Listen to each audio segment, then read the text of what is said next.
The tank engine, for its size, is the most versatile thing on the rails. And the tender engines are the power behind the expresses and the goods trains that go all over the island of Sodor.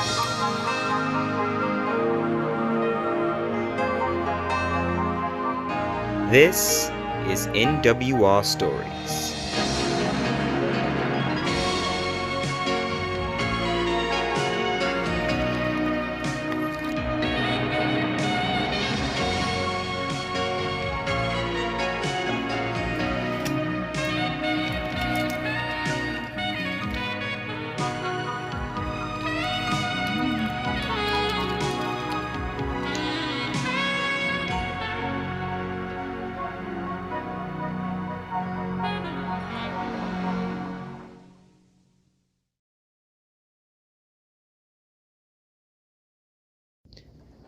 Down by the docks.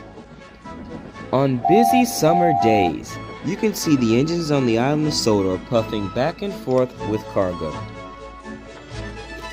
The workload is heavy, so you mostly see multiple engines working in the harbor during this time. Many ships and barges arrive on the island with a lot of cargo, so many engines are needed just to keep the process going by smoothly, while huge cranes like Cranky load it up. But the engines don't mind the hard work because they do love smelling the salty sea air. Well, except one. You know, I don't see how you guys can work here, said Thomas, puffing in. All I can smell is fish, and another thing, fish. Oh, come on, Thomas. It's not that bad, said Duck cheerfully. He's right. The salty sea air makes me giddy with excitement, chimed in Percy. Says you two. The smell of fish makes me sick to my boiler, said Thomas, indignant. They have a point, agreed Diesel. Whenever I used to feel turmoiled back on the British Railway, I used to always go to the docks just to shunt cars around, because the salty air just makes me feel better. Huh, said Thomas, and with a toot of his whistle, he chuffed away to get started on his work. One of Thomas's first jobs at the docks was to get some cargo from the crane, but he was running rather impatient. Where is that lazy barge? He should be here by now, said Thomas angrily. Right after Thomas said that, Bulstrode the barge strolled in with a load ready to be loaded onto Thomas's train.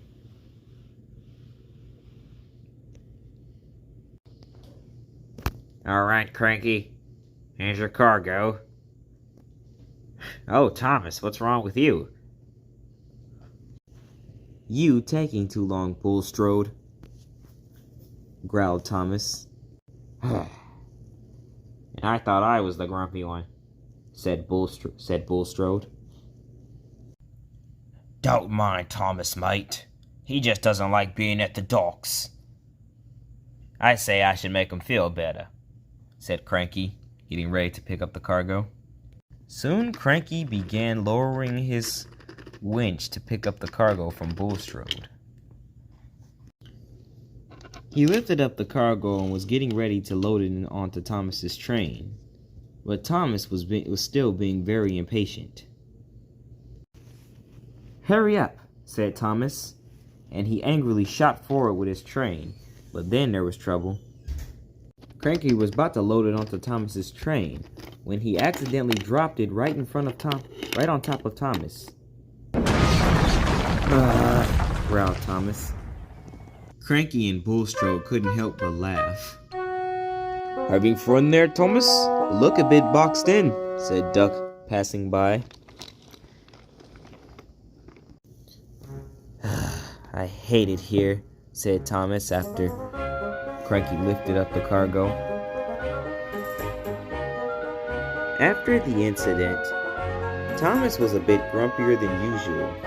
He would complain about doing the smallest jobs. And it's safe to say that the other engines were tired of it as well.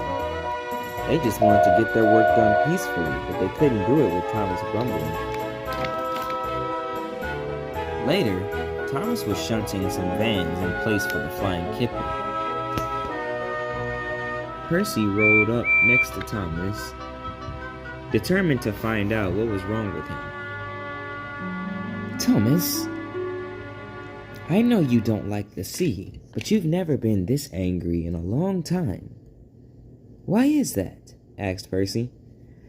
Percy, you are my friend, but I really don't want to talk about it,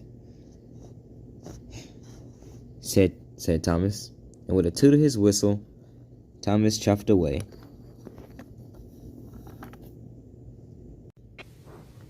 Not long after Thomas left, Rebecca arrived at the docks to pull the flying kipper. What's wrong, Percy? Said Rebecca. You look sad. I'm not sad, Rebecca. I'm just kind of puzzled. Thomas has been grumpy all day about working at the docks, but I think it's something deeper than working at the dock, than just the smell of fish and everything, you know? Maybe it's something Thomas isn't really wanting to talk about. Just give him time and possibly he'll open up. We can only hope so, Rebecca. We can only hope, replied Percy. The next day, Duck was shunting some freight cars into the loading docks so Cranky and Bullstroke can load them up with cargo. It was a good day until Duck heard a familiar whistle.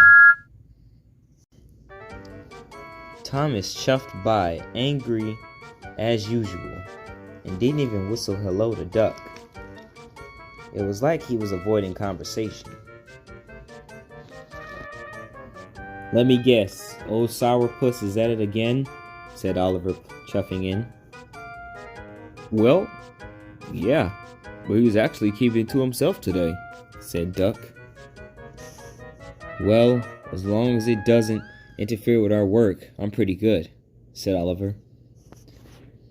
Percy said he talked to him last night, but he didn't really give Percy an answer.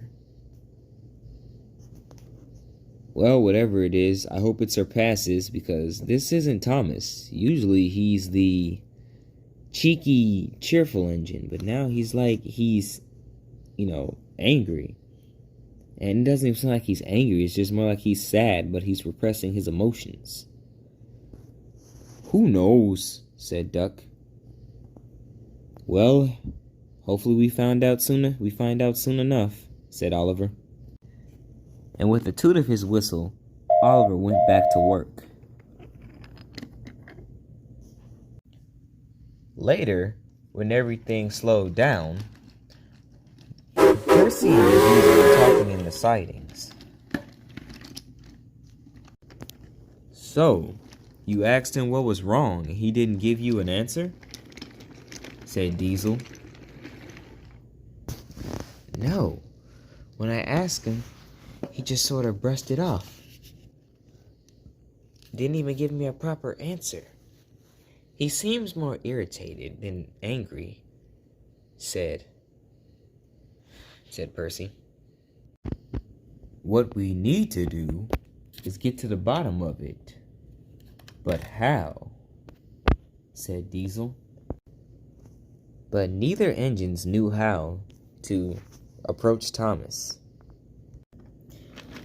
Later, the dock manager held a briefing with the 5 engines to discuss an important shipment on its way. All right, look alive, ladies. We got a shipment coming in, and it's gonna take all 3 of you to pump your pistons. I hope you guys prepare, because you guys are gonna have pain and parts you didn't even know you had. Yes, sir, said all 5 engines. Well, guys, I think we can do it, said Percy. Yeah, I think we can too, said Thomas. The engines were shocked. This was the first word Thomas said to them all day. Then, right after that, Thomas blew his whistle and got straight to work. Later, the cargo had arrived, and Thomas and Percy were shunting cars by the quayside, ready to start shunting trains for the bigger engines to come collect. Percy finally lost patience. Okay, Thomas, can you please just tell us what's going on?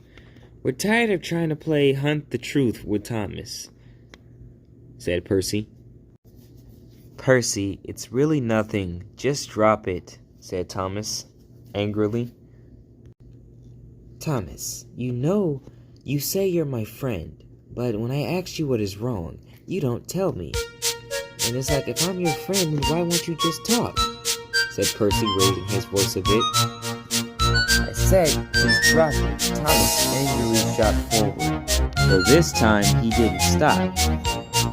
He accidentally biffed the cars into the water, and he soon followed the cars and landed in a shallow portion of the quay. Thomas was sunk, and the cars were too. Soon the mess was cleaned up. Bulstrode and Cranky cleared up the cars that were dumped in the ocean, and Thomas was safely put back on the rails. Duck, Oliver, and Diesel all showed up to see what had happened. Oliver finally lost his patience. Okay, Thomas, you are our friend, and we understand when you're not doing your best and you're just angry. But as friends, we need to learn to lean on each other and trust each other, because when we don't, what friendship do we have? Said Oliver. Oliver has a point. We're all engines here. We're all the family on Sir Topham Hatt's railway, so we need to learn to lean on each other. I know I haven't always been the most character who has the most character, I should say, because I've been pretty bad in the past, but they are right after all, replied Diesel. Thomas, being overwhelmed with support, decided to finally speak. It's because I hate working at the docks. It makes me think about my life before I came to Sodor and how I am the only one of my class left, said Thomas. The docks went silent. Even Bulstrode and Cranky decided to look and see what they were talking about. I remember working at docks before I came to Sodor. I worked with many of my brothers and sisters at Southampton docks. We were happy there, but then I was sent off here to the Sodor, where I've lived ever since, as you know. But as you guys know, that due to the decline of steam on the mainland, all of my brothers and sisters were scrapped. And it just working in the place just reminds me of where they used to be. I know I've had a good life since I came here, but I wondered, did my siblings deserve that life too? They deserve to be happy, they deserve to have their own branch lives, they deserve to have friends, but they're no longer here.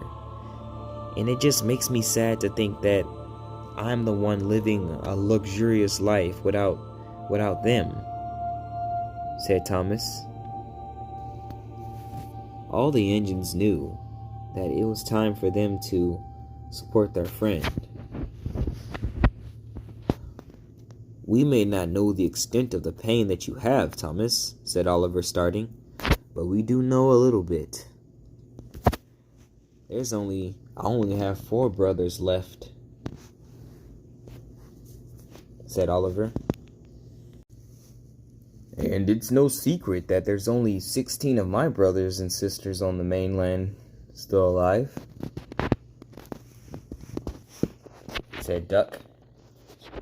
And it's also no secret at all that A lot of my brothers were scrapped. I know us Diesels were meant to be the new thing, but I had to realize that they were doing it to us too, said Diesel. We've all been through the same thing, Thomas. Is there a day that you think that it doesn't go by where we think about the glory days of working on our respective railways with the people that we love, the engines that we worked with? I have a lot of friends that aren't even here with me now, said Oliver, and I almost joined them if it wasn't for Douglas. What you have to realize, Thomas, is that sometimes we can't just... How can I put this lightly? But sometimes we have to keep going for them. There's days when the grief is horrible, I know. But when we lose someone, they don't want us to just give up and stay angry. They want us to live and be happy. And I think that's what all your siblings would want for you, said Oliver. We are the engines of Sodor, said Duck. Engines of Sodor, chanted Diesel. Engines of Sodor, said Oliver. Engines of Sodor, said Percy. Thomas couldn't help but see the support that he had from his friends, and he felt glad that he had some good friends indeed. I'm sorry I was so rude. It's just I had trouble talking to you guys, and I had trouble speaking what was on my mind. Oh, it's quite all right, said Oliver. But next time you do it, I'm going to put you in the turntable well, laughed Oliver. Once again, the engines were busy puffing backwards and forwards with freight cars and cargo. They were working hard to make sure all the work got done. It was much easier because now all 5 of them were working as a united front around the docks. The workmen joked, saying that the 5 engines gave Salty a run for his money, but they all knew it was in good fun. And now all the cargo was ready to be sent out on trains all over the islands, thanks to the 5 engines. At the end of the day, all 5 engines were sitting back watching the sea. It was a wonderful sight. Even Thomas agreed, who was smiling bright for the first time in a while. I just want to say thank you guys. You guys are the best friends an engines can ever ask for. Oh, it's quite no thanks needed. We're engines of Sodor, of course, said Duck. We always look after each other. Yeah, you're right. Let's just enjoy the sunset. Let's not spoil it with the chatter, said Thomas, laughing. And everyone wholeheartedly agreed. They sat there until the sun went down. The end.